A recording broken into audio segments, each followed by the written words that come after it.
السلام علیکم۔ پاکستان سے 10 سال بعد آزاد ہوا، لیکن ایسی ترقی کی کہ دبئی سے زیادہ لوگ اس کنٹری میں جاتے ہیں۔ اسلامی دنیا کا جدید کنٹری جہاں گوگل اور مائکروسافٹ نے بلینز ڈالر کی انویسٹمنٹ کی ہے۔ جی ہاں، آج ہم سیر کرنے جا رہے ہیں ملیشیا کی۔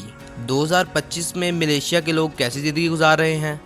اسٹوڈنٹس کے لیے آسٹریلیا جانے کا یہ ملک دروازہ کیسے ہے؟ دبئی سے زیادہ ٹورسٹ اس ملک میں کیوں زیادہ آتے ہیں؟ اس ملک کی نائٹ لائف ایسے ہے جیسے آپ لاس اینجلس میں ہوں۔ اس ملک کی ترقی کے 2 راز کیا ہیں؟ دبئی چھوڑ کر اس ملک میں کیوں جانا چاہیے؟ ان سب سوالوں کے جواب جاننے کی کوشش کرتے ہیں آج کی اس ویڈیو میں۔ چلیں اب نکلتے ہیں ملیشیا کے ایک شاندار سفر پر۔ اس کنٹری کا آفیشیل نام دی فیڈریشن آف ملایا ہے۔ ملیشیا کی کل آبادی 3 کروڑ 45 لاکھ کے قریب ہے، جو آبادی کے لحاظ سے دنیا کے 45ویں نمبر پر آتا ہے۔ ملیشیا کا کل رقبہ 3,30,000 مربع کلومیٹر ہے، جو رقبے کے لحاظ سے دنیا کے 66ویں نمبر پر آتا ہے۔ ملیشیا کا بارڈر تھائی لینڈ، برونائی اور انڈونیشیا سے ملتا ہے۔ دوستو، ملیشیا ساؤتھ ایشیا کا خوبصورت مسلم کنٹری ہے۔ ملیشیا کا رقبہ 2 جزائر پر مشتمل ہے۔ ملیشیا میں 78% لوگ شہروں میں رہتے ہیں، جبکہ صرف 22% لوگ گاؤں میں آباد ہیں۔ ملیشیا میں مختلف نسلوں کے لوگ آباد ہیں۔ یہاں کے لوگ بہت زیادہ مہمان نواز ہوتے ہیں، اپنی روایات سے بہت محبت کرتے ہیں۔ اس کنٹری کے لوگوں کی آفیشیل زبان ملائی ہے، اور اس کے ساتھ ساتھ انگلش بھی بڑی تعداد میں بولی جاتی ہے۔ ملیشیا میں 60% مسلم، 19% بدھ مت، 9% مسیحی، 6% ہندو اور باقی دوسرے مذاہب کے لوگ آباد ہیں۔ اس کنٹری میں تمام مذاہب کو آزادی حاصل ہے، اور یہ سب اپنی مرضی سے عبادت کر سکتے ہیں۔ ملیشیا کو جدید اسلامی ملک بھی کہا جاتا ہے۔ دوستو، یہ کنٹری پاکستان سے 10 سال بعد 1957 میں آزاد ہوا، لیکن آج اس کی ترقی اور جدید لائف سٹائل دیکھ کر آپ حیران رہ جائیں گے۔ یہ کنٹری آج دبئی کو بھی ٹکر دے رہا ہے۔ ملیشیا کی GDP 430 بلین ڈالر ہے، اور یہاں کے لوگوں کی سالانہ آمدنی تقریباً $12,000 ہے۔ ملیشیا میں استعمال ہونے والی کرنسی رنگٹ ہے، جو پاکستانی تقریباً 66 روپے کے برابر اور انڈین 20.49 روپے کے برابر ہے۔ ملیشیا کی معیشت میں سب سے زیادہ مینوفیکچرنگ انڈسٹری، جس میں الیکٹرانکس، آٹو موبائل اور کیمیکلز شامل ہیں۔ اس کے علاوہ ٹورسٹ انڈسٹری بھی بہت اہم کردار ادا کرتی ہے۔ دوستو، دنیا میں سب سے زیادہ مالٹوں کی پیداوار بھی ملیشیا میں ہوتی ہے، جسے پوری دنیا میں ایکسپورٹ کیا جاتا ہے۔ ملیشیا دنیا کے ان ممالک میں آتا ہے جہاں پٹرول پانی سے بھی سستا ہے۔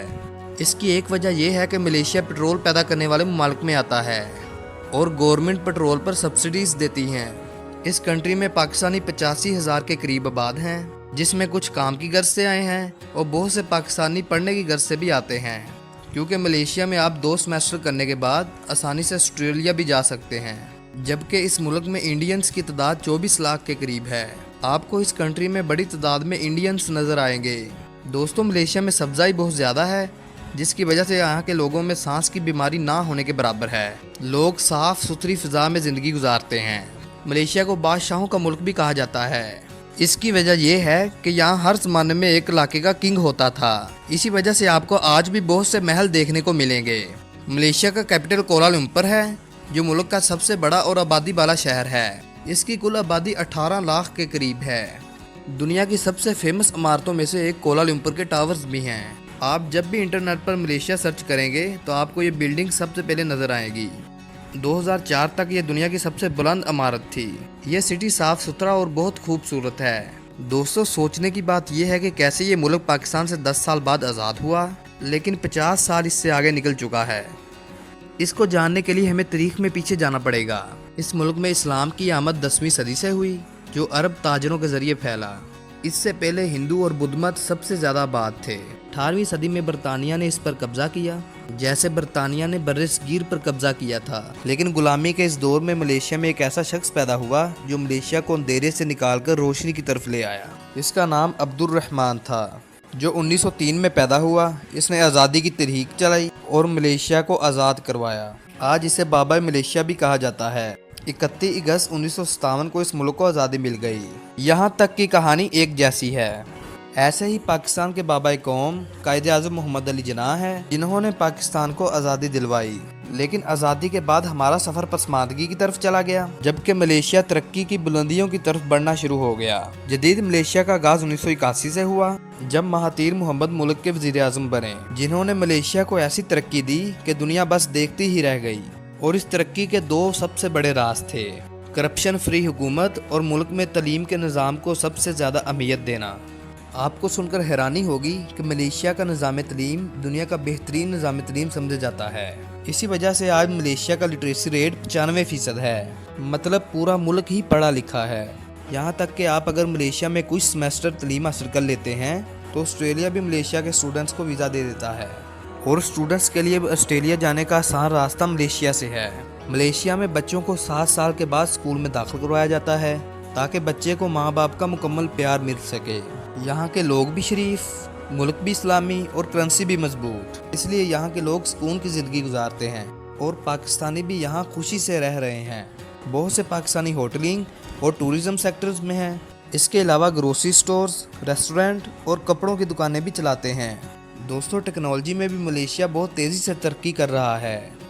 गूगल और माइक्रोसॉफ्ट जैसी कंपनीज मलेशिया में 8 बिलियन तक इन्वेस्टमेंट कर रही हैं, जिसका फ़ायदा पूरे मुल्क को होगा। अगर बात की जाए रहने की, तो एक माह का रहने का खर्चा 2000 रिंगत से 3000 रिंगत तक आ जाता है, जिसमें खाना पीना और रहाइश शामिल है। दोस्तों, दुनिया का सबसे बड़ा होटल कौन सा है? आप सोच रहे होंगे दुबई के बुर्ज अल अरब या बुर्ज खलीफा, जबकि ऐसा नहीं है। दुनिया का सबसे बड़ा होटल मलेशिया में है, जिसका नाम फर्स्ट वर्ल्ड होटल है। इस होटल के 3 टावर्स हैं, जिसके 7351 कमरे हैं। ये होटल 5 लाख मुरब्बा फीट तक फैला हुआ है। रकबे के लिहाज से ही दुनिया का सबसे बड़ा होटल है। इसकी दिलचस्प बात यह है कि इसकी कुछ मंजिलें हर वक्त बादलों में छुपी रहती हैं, जिसकी वजह से हर दूसरे दिन नया पेंट करना पड़ता है। दोस्तों, ये मुल्क बहुत खूबसूरत है। दुबई अगर वीज़ा नहीं भी देता तो दुबई छोड़ो, मलेशिया चलो, जिसकी जदीद लाइफस्टाइल के साथ साथ कुदरती खूबसूरती भी देखने लायक है। 2024 की रिपोर्ट के मुताबिक 1 करोड़ 60 लाख लोगों ने इसका विज़िट किया, जबकि 1 करोड़ 50 लाख ने दुबई का विज़िट किया। इसका मतलब दुबई से ज़्यादा विजिटर्स मलेशिया में आते हैं। चलें देखते हैं ऐसी क्या खूबसूरती है इस मुल्क में जो टूरिस्ट सबसे ज़्यादा देखने आते हैं। टूरिस्ट सबसे पहले कोलालंपुर में आते हैं। कोलालंपुर बहुत खूबसूरत सिटी है।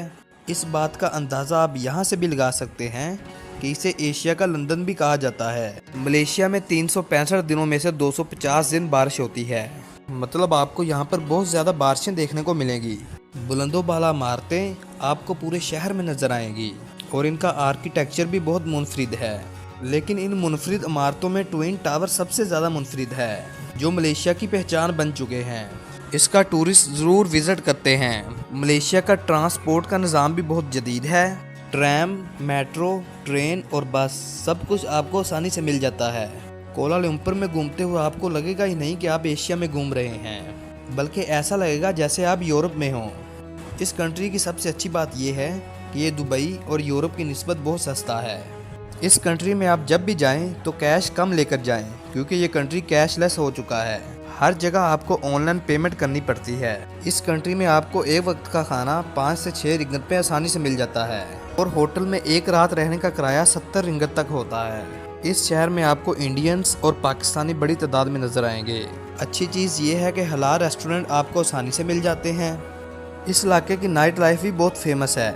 वॉक करते हुए टाइम कैसे गुजर जाएगा इसका आपको अंदाज़ा भी नहीं होगा। शॉपिंग करने वालों के लिए ये इलाका सबसे बेस्ट है। ऐसा लगेगा कि जैसे आप अमेरिका के टाइम स्क्वायर में घूम रहे हों। अगर आप मलेशिया के कल्चर को करीब से महसूस करना चाहते हैं तो सेंट्रल मार्केट का ज़रूर विज़िट करें, जहां आपको बड़ी तादाद में दुकानें नज़र आएंगी। दोस्तों, क्या आप जानते हैं कि दुनिया की सबसे खूबसूरत मसाजिद में मलेशिया की मसाजिद भी शामिल हैं। नेशनल मॉस्क ऑफ मलेशिया, ये मलेशिया की सबसे बड़ी मस्जिद है। इस मस्जिद में गैर मुसलमान विज़िट करने के लिए आते हैं। दोस्तों, इस कंट्री में मलेशियंस की तालीम बिल्कुल मुफ्त है। इस कंट्री में यूनिवर्सिटीज़ में पढ़ने का खर्चा 10,000 रिंगत से 20,000 रिंगत है। टूरिस्ट वीज़ा की फ़ीस पाकिस्तानी 8,000 के करीब है, जो 3 से 4 दिन में आसानी से लग जाता है। दोस्तों, ये थी हमारी आज की इन्फॉर्मेटिव और दिलचस्प वीडियो। आपको वीडियो कैसी लगी कमेंट में ज़रूर बताइएगा, और नए आने वाले दोस्तों से गुजारिश है कि चैनल को सब्सक्राइब और लाइक ज़रूर कीजिएगा। अगली वीडियो तक अल्लाह हाफिज़।